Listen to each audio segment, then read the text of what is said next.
Alright, YouTube, some time ago I posted that the petrodollar was not actually real, that it was something else related to military. I decided to explain sort of my rationale behind this. When people think of the petrodollar, I think what they think of is, oh, well, the US is controlling the flow of energy, therefore the dollar is essentially backed by the world's oil system because we control it. And that's technically true in part, but you've got to realize what allows us to actually control that. The reason why the petrodollar, so-called, is not going to die off, at least not anytime soon, is because there's currently no other nation on Earth that has substantial enough projective force to actually cause the other nations of the world to recognize its de facto control of the flow of energy. And that's just part of it, too. Our nuclear arsenal certainly helps. Now, there are other countries with substantial nuclear arsenals, but what do we have that other nations don't have? Massive air superiority and massive naval superiority. In other words, projective force. We have more aircraft carriers than the rest of the world combined. At a moment's notice, they can be sent to go idle offshore and pound some nation with missiles and bombs. That's why people use the US dollar. No other currency is backed by the amount of military force that the US dollar is. For instance, let's say that the world adopted the Chinese yuan as the world's main currency. Does China actually have the capability to, for instance, bring to heel a European state that's gone rogue, that's operating outside of the world's sort of global currency system, the world's global energy system, that's become a pariah and started to warmonger and threaten to nuke its neighbors out of existence or something? No. They have one aircraft carrier. It's a last-generation ramp-based aircraft carrier. They don't have any projective force. It would be difficult for the Chinese to actually, beyond their sphere, which is the South China Sea, to operate. There's another reason, though. It's something that many people haven't actually thought of, I think. Geography. What does the United States have that China doesn't and Russia doesn't? We have Atlantic and Pacific access anytime that we want. We also have de facto control of the Panama Canal. We can guarantee the Suez Canal and so forth. Russia can't do that. They have Pacific access at any time. They also have Atlantic access, but you've got to look at the nature of their Atlantic access. All the warm Black Sea ports that they prefer to use require them to go through the Bosphorus, which means they need the permission of Turkey, which is a NATO ally, in order to actually continue operating in such a capacity. Otherwise, their naval units there are basically stuck in the Black Sea. Now, nobody wants to generally randomly decide to piss Russia off on the issue, but the only other portage they have is a very, very small amount of portage up in the North Sea by Scandinavia, around Finland and Estonia and these other nations. Very cold, a little bit harder to use, a little bit less efficient perhaps, requiring them to go very close as well to other nations' shorelines, which could potentially, if war were to break out, that would certainly be a problem, short of them unleashing nuclear hellfire. We don't have that issue. We can launch ships all down our Atlantic coast, all down our Pacific coast, and there's no problem involved with doing so. We have access to the Arctic through Alaska. We have islands and territories scattered around the world still. We have Puerto Rico. We have Hawaii. We have Guam. We have the U.S. Virgin Islands and American Samoa and so forth. There are some other various possessions around that aren't really territories. They're just sort of sitting there that we can potentially use. What does China have? They have Pacific access. They have no Atlantic Ocean access. If the Egyptians were to get pissed off, they would end up having to go around Africa to actually get there. They certainly don't have access readily to the Mediterranean. And the Russians, again, because of the Bosphorus, because of the way the Black Sea is built, most of their warm water portage is subject to other nations' whims. We have free movement to both major oceans. We have free movement basically anywhere. We have the largest economy. China is slowly rivaling our economy, but then the size overall doesn't really matter because they do not have the military force necessary to safeguard the use of their currency were it adopted. Because if a nation decided, well, we're not going to trade in the yuan anymore, it's fucking worthless, We're going to buy our oil in rubles or US dollars or lira or something like that. Nobody could do a damn thing about it. What are the Chinese going to do? They're going to send their one aircraft carrier there, potentially get it sunk so they have no aircraft carriers. We don't have to worry about such a thing. We've also got better technology insofar as our air power goes, which sort of is important when you're using that sort of style of projective force. What the United States and Russia did collectively during the Cold War, when it was still not clear whether the East or West was going to win out in the end, in an economic and a general military sense. The Russians, the USSR, invested heavily in tank warfare, making an enormous number of tanks and artillery pieces for land use, as well as a massive nuclear stockpile. We slimmed down our nuclear stockpile. Our weapons tend to be smaller, although they'd still rip apart an entire county, let's face it. They're smaller and more sophisticated, at least until very recently. Now Russian sophistication is almost matching ours with some of their fully modern missile systems. We invested heavily in naval and air power. We have the ability, therefore, to completely suppress a nation's freedom of movement at a moment's notice. It doesn't matter what nation it is. In a non-nuclear conflict, the United States could completely blockade all of Russia. In a few days, it would be relatively easy. Their air force would cease to exist. Their navy would cease to exist. Their land forces, therefore, would be constantly bombarded. They would be useless. China, same thing. It doesn't matter if they have higher manpower. They don't have the projective force. They certainly don't have the naval capability to stand up to the U.S. Navy. That's why we rule the world, in an economic sense. Now, does that mean U.S. good, other countries bad, haha, we're the hegemon? No, it doesn't. But at the same time, it does mean that what people term the petrodollar, that's a little bit of a misnomer. It doesn't just have to do with oil.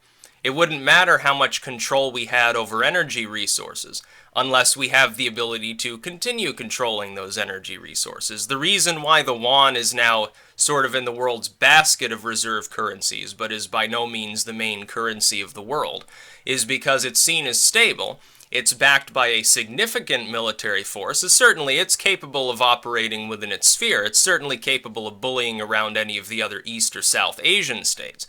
India's currency will probably be swiftly rising pretty soon as well. They're investing heavily in their naval capabilities, and they already have atomic weapons. But the U.S. remains the only nation in the world with fully modernized projective capabilities. No other nation even has the economic power to build a navy like ours.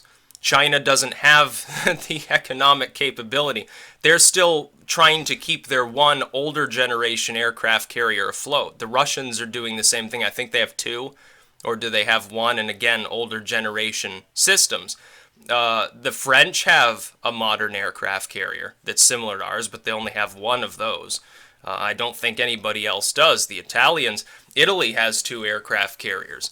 It's a hallmark of the ability to take that carrier with its group, go somewhere in the world, say, oh, well, you're doing something that we don't approve of. If it's a truly pressing issue, we have the capability to warmonger on an almost unlimited basis against any state that's not a nuclear state. And even the lower level nuclear states, again, you'd think of Pakistan or North Korea or something, they couldn't decimate our navy. They couldn't stand up to our air force. It's not even clear that a nation like North Korea would have the chance to deploy its atomic weapons. They might get knocked out of the sky trying to deliver it and end up accidentally nuking themselves. That's why our currency is king. Now, you may not like this fact, certainly. If you perceive the United States as a bully or a warmongering regime, probably you say, well, that's not fair, it's terrible for the world. Maybe so, but at the same time, that is the truth.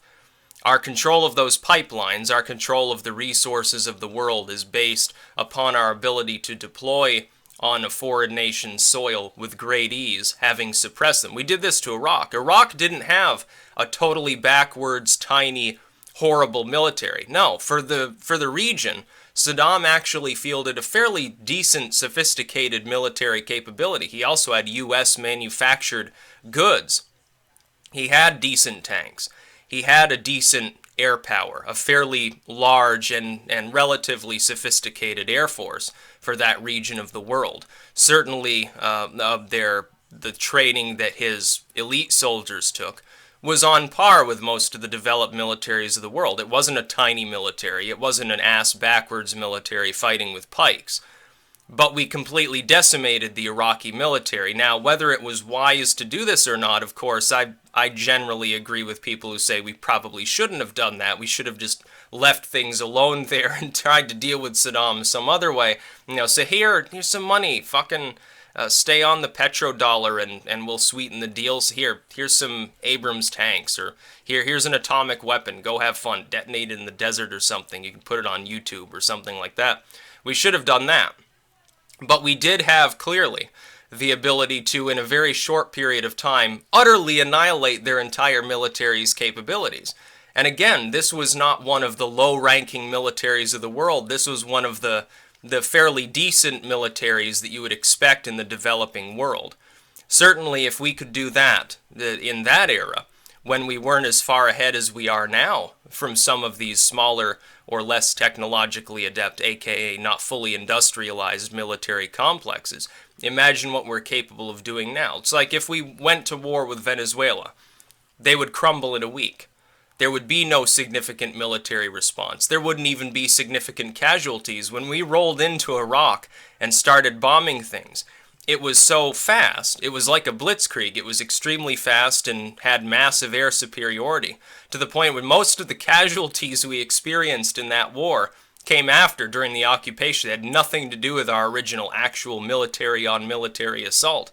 We lost very, very few people in that endeavor and completely put their military to flight. We're capable of doing that almost anywhere in the world. Inland states, it's a little bit more difficult. You know, if we tried to do something about Mongolia. Mongolia is run by a tin-horn dictatorship now, and they're refusing the dollar, and they want to partner even more closely with the ruble or something like that. Yeah, it'd be kind of difficult to do anything about it, considering you'd have to go over China or Russia to get to them. But there are very few places in the world that actually operate like that. Most of the countries in the world have oceanic access. Most of the rest, honestly, are in inland Europe, and not a problem anyway, or the middle of Africa, you know, Chad or something like that. So, yeah, the United States does have the world's power currency. But it's not just because, oh, well, we control the oil. Well, how do we control it? We control it through the threat of military force. Again, a bit warmongering. But at the same time, it operates on a principle similar to mutually assured destruction. The very existence of that force, the threat of it being used in a shit-hits-the-fan situation, actually keeps violence from breaking out. Now, I see that breaking down long-term, but at the same time, the principle is roughly the same. The threat of a couple of U.S. aircraft carriers idling off your shore and starting to bomb your military targets that you've worked so hard and put so much money into creating, that you use to keep your local neighbors from invading you or something. That threat is always there. That's why the dollar's used. Nobody really worries about Russia parking its aircraft carrier offshore and starting to bomb them. Few people worry about China doing that. They don't have the projective force necessary. They couldn't even stand toe-to-toe with some of these third world nations that have at least moderately sophisticated capabilities. In a lot of cases, they've been given U.S. weapons anyway, or they're allies of one major state or another. And we all play this game eternally. Also, the U.S. coalition, right now, believe it or not, despite Obama's best efforts to piss people off, especially in Europe, oddly enough, our general web of alliances is growing. Vietnam has entered the fold. Cuba's now more or less a neutral state. Venezuela, in time, may fall and revert to actual capitalism, in which case people will stop starving. Some of these nations in Africa that we're allying more and more heavily with China are starting to spur them. Other than Djibouti, the Chinese are building some sort of mega base there. Some of it has to do with the fact that other countries are attempting to act similarly to us. The problem being they actually have to apply force and more literal threats in order to draw them into such a web. It's creating backlash, especially for China. Not so much for Russia. Russia's going into Crimea was seen as a terrible thing in nations that already generally opposed Russian dominance. Elsewhere in the world, it's like, oh, well, it's just another day. So it doesn't seem to have affected their standing in the world very much. The United States is actually becoming more prominent over time. Again, despite the best efforts of DC to strangulate everything bureaucratically, to keep our economy back, to limit our military power, in essence, it's so far away ahead of all of these other states that nobody's really going to say, oh, well, fuck the U.S. and fuck the U.S. dollar. We're going to be a pariah now and have our own nuclear program, because they know they'd probably, the Russians at that point would probably bomb them too. So it's kind of a freak show when these smaller regimes would try to do that. North Korea is like the only one that's pulled it off, and that's because they're under the wing of the Chinese and no one wants to bother with them. Nobody even wants the Korean peninsula to reunify. The South Koreans don't want to have to pay to develop all of North Korea. It'd be a little bit difficult at this point. Considering they're living in the 1960s, it'd take a while for them to, have paved roads and actual functional automated systems and so forth. It'd be kind of difficult. I don't think they want to draw them into a democratic process either, since they might just vote a bunch of socialists in. I don't think the South Koreans want that anymore than the former problem. So yeah, it's not really the petrodollar. It's the U.S. war dollar. It's the aircraft carrier dollar, if you will, ultimately speaking. That's about all. Peace out.